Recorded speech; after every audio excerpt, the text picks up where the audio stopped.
യോശുവയുടെ പുസ്തകം 13-ാം അധ്യായത്തെ ആസ്പദമാക്കിയിട്ടുള്ള ബൈബിൾ ക്വിസിലേക്ക് ഏവർക്കും സ്വാഗതം. ചോദ്യങ്ങളുടെ ഉത്തരങ്ങളോടൊപ്പം തന്നെ ബൈബിൾ റെഫറൻസ് കൂടി കൊടുക്കുന്നുണ്ട്. നിങ്ങളിത് പഠിക്കാനായിട്ട് ശ്രമിക്കുമ്പോൾ ബൈബിൾ റെഫറൻസ് കൂടി നോക്കി വേണം പഠിക്കാനായിട്ട്. ഇനി ചോദ്യോത്തരങ്ങളിലേക്ക് കിടക്കാം. നീ വയസ്സ് എന്ന് വൃദ്ധനായിരിക്കുന്നു, ആര് ആരോട് പറഞ്ഞു?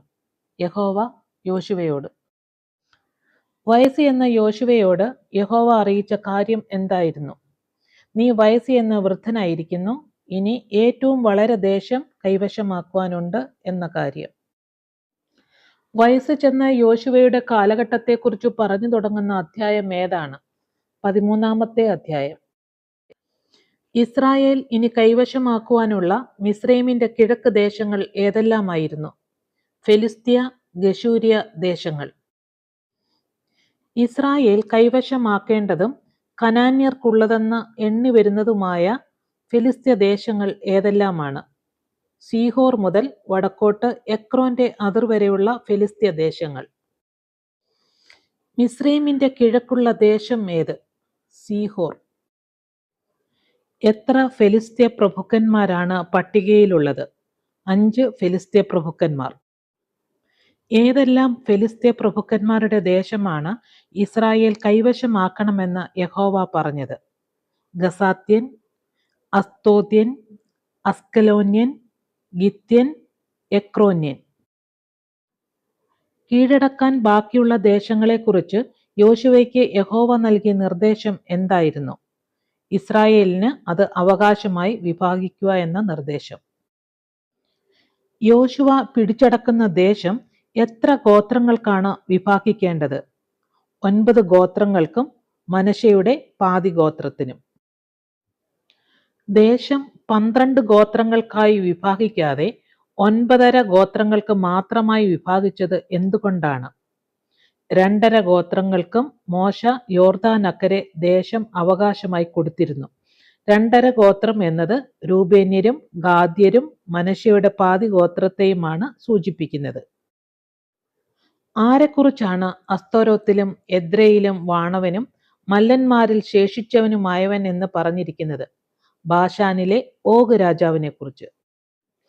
ഇസ്രായേൽ മക്കൾ അവരുടെ ഇടയിൽ നിന്നും നീക്കിക്കളഞ്ഞത് ആരെയെല്ലാമാണ്? ഗശൂര്യരെയും മാക്കാത്യരെയും. ഏത് ഗോത്രത്തിനാണ് ദേശത്ത് അവകാശം കൊടുക്കാതിരുന്നത്? ലേവി ഗോത്രത്തിന്. എന്താണ് ലേവി ഗോത്രത്തിന് ലഭിച്ച അവകാശം?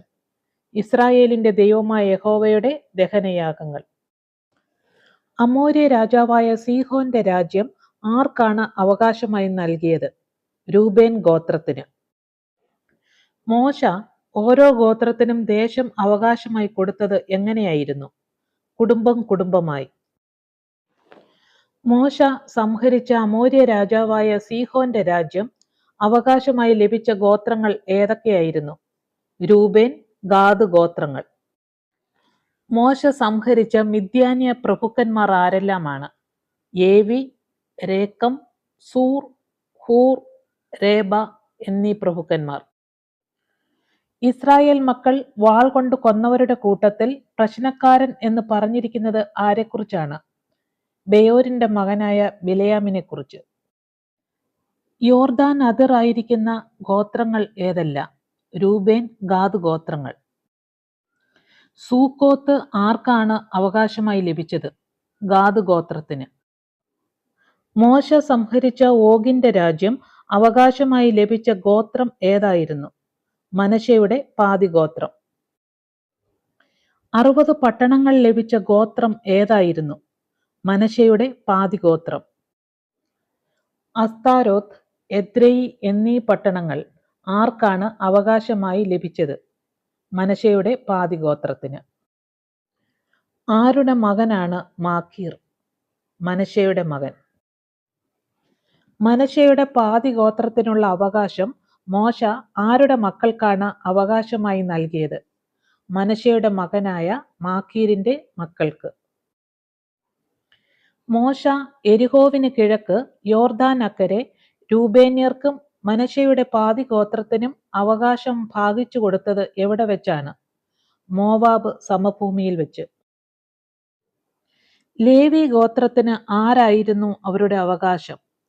ഇസ്രായേലിന്റെ ദൈവമായ യഹോവ. ലേവി ഗോത്രത്തിന് മോശ അവകാശം കൊടുക്കാതിരുന്നത് എന്തുകൊണ്ട്? ഇസ്രായേലിന്റെ ദൈവമായ യഹോവ അവരോട് താൻ തന്നെ അവരുടെ അവകാശമെന്ന് കൽപ്പിച്ചിരുന്നതുകൊണ്ട്. യോശുവയുടെ പുസ്തകം 13-ാം അധ്യായം പഠിക്കാൻ ശ്രമിച്ച നിങ്ങളെ ദൈവം തമ്പുരാൻ അനുഗ്രഹിക്കട്ടെ.